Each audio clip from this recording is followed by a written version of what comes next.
안녕하세요. 현대의학을 완전히 뒤바꿔 놓은 어떤 과학 미스터리에 대한 이야기 오늘 한번 시작해 볼까요?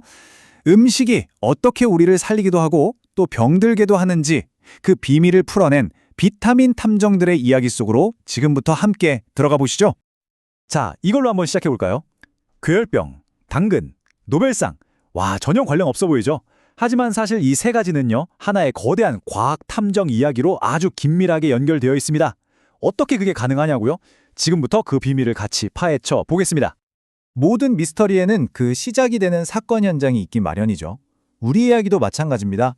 수세기 동안 인류를 정말 괴롭혔는데 그 누구도 범인의 정체를 몰랐던 그런 기이한 질병들에서부터 시작되거든요.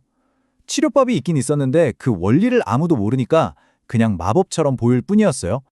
당시 상황은요, 말 그대로 사느냐 죽느냐의 문제였습니다.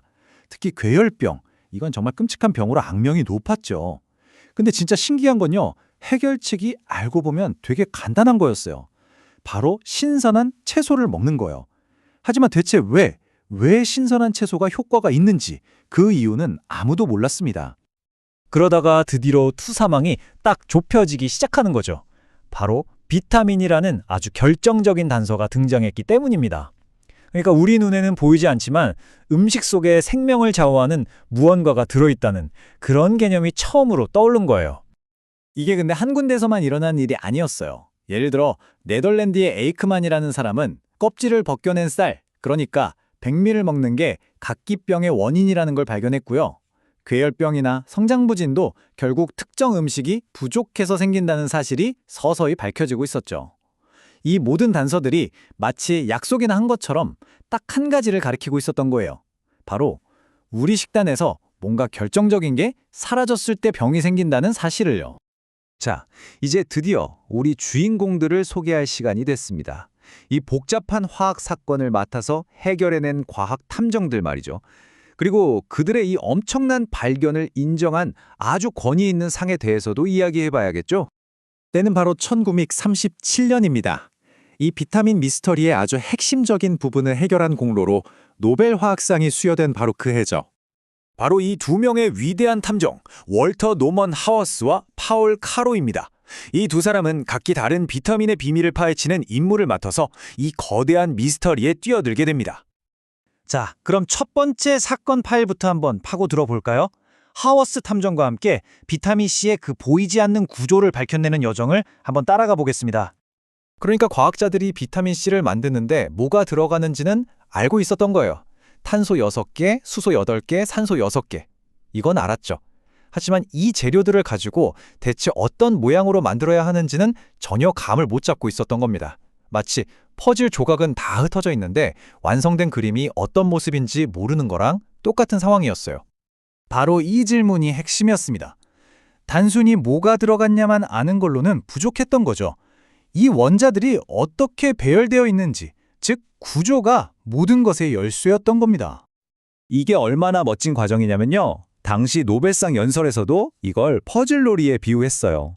일단 어떤 원소로 만들어졌는지 분석하고 그 다음에 분자 하나에 원자가 몇 개씩 들어있는지 세고 그리고 마침내 그 원자들이 서로 어떻게 연결되고 배열되어 있는지 바로 그 구조를 밝혀내는 아주 정교한 과정이었던 거죠.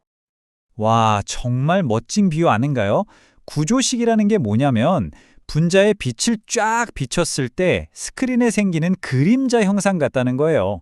원자들이 서로 어떤 위치에 어떻게 연결되어 있는지 한눈에 보여주는 일종의 분자 설계도라고 할 수 있죠. 그리고 드디어 이 미스터리 한 조각이 딱 맞춰진 겁니다. 비타민C의 정체는 바로 아스코르브산으로 밝혀졌습니다. 이 이름 자체가 괴혈병에 저항하는 산이라는 뜻이니까요. 화학적인 정체성과 그 기능이 완벽하게 하나로 연결되는 순간이었어요. 자, 이제 두 번째 탐정, 파울 카러의 사건 파일로 넘어가 볼까요? 이분은 아주 생생한 색깔의 흔적을 쫓아서 또 다른 중요한 비타민들을 찾아냈습니다. 두 번째 탐정 카로의 수사는요, 식물계에 널려있는 황적색 색소, 바로 카로티노이드에서 시작됐습니다. 카로는 생각했어요. 어쩌면 이 색깔 자체가 범인을 가리키는 지문이 아닐까 하고 말이죠. 진짜 재미있는 게 뭐냐면요. 카러가 단서를 찾은 곳이 뭐 특별한 실험실이 아니라 바로 우리 식탁 위에였다는 거예요. 우리가 흔히 보는 당근의 주황색, 토마토의 붉은색, 이런 것들이 모두 범인을 가리키는 결정적인 증거였던 셈이죠. 비타민 A의 발견 과정은요, 거의 수십 년에 걸친 과학적인 추격전 같았어요. 1906년에 그 효과가 처음 알려진 이후에 수많은 과학자들이 달려들었고요. 마침내 1931년에 카러가 그 정확한 화학 구조를 밝혀내면서 이 길고 긴 여정에 마침표를 찍게 된 겁니다. 근데 카러는 여기서 멈추질 않아요. 또 다른 필수 성상인자인 비타민 B2의 구조까지 완벽하게 밝혀내면서 자신의 연구가 얼마나 대단했는지를 다시 한번 증명해 보였습니다. 자, 그럼 이 모든 발견이 우리에게 주는 가장 큰 의미는 뭘까요? 이 비타민의 암호를 해독한 게 단순히 학문적인 호기심을 채우는 데서 그친 게 아니었어요. 이건 그야말로 인류의 건강에 혁명을 일으킨 사건이었습니다. 바로 이 지점이에요. 이 모든 미스터리를 푼 진짜 부상이요. 비타민의 정확한 설계도, 즉 구조를 알게 되니까 더 이상 자연에서 힘들게 아주 비싸게 추출할 필요가 없어진 거예요. 대신에 실험실에서 기술적으로 얼마든지 똑같이 만들어낼 수 있게 된 거죠. 이 발견 덕분에 비타민은 소수만 누리던 귀한 물질에서 누구나 쉽게 구할 수 있는 필수 영양소로 거듭나게 됐고 인류의 건강을 근본적으로 바꾸어 놓았습니다. 아니, 그럼 비타민이 우리 몸에 들어가서 대체 뭘 하는 걸까요? 당시 노벨상 연설에서 이걸 정말 기가 막히게 비유했는데요. 바로 녹슨 기계의 윤활유라고 표현했어요. 자신은 변하거나 소모되지 않으면서 우리 몸속에서 일어나는 수많은 화학 반응들이 아주 부드럽고 원활하게 일어나도록 돕는 필수적인 촉매제 역할을 한다는 거죠.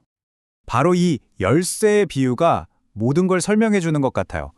우리 몸의 거대한 생명활동이라는 그 무거운 문이 웬만한 힘으로는 열리지 않는데 아주 작은 비타민 분자라는 이 열쇠 하나만 있으면 아주 쉽게 열 수 있다는 거죠. 정말 절묘한 비유 아닌가요? 하워스와 카러는 비타민 A, B2, C라는 생명의 열쇠를 찾아냈습니다. 그리고 이들의 발견은 과학의 탐구가 결코 끝나지 않는다는 걸 보여주죠. 오늘날의 과학자들은 또 어떤 미지의 열쇠를 찾아 우리 몸의 비밀을 풀고 있을까요? 이 질문을 끝으로 오늘 이야기를 마칠까 합니다.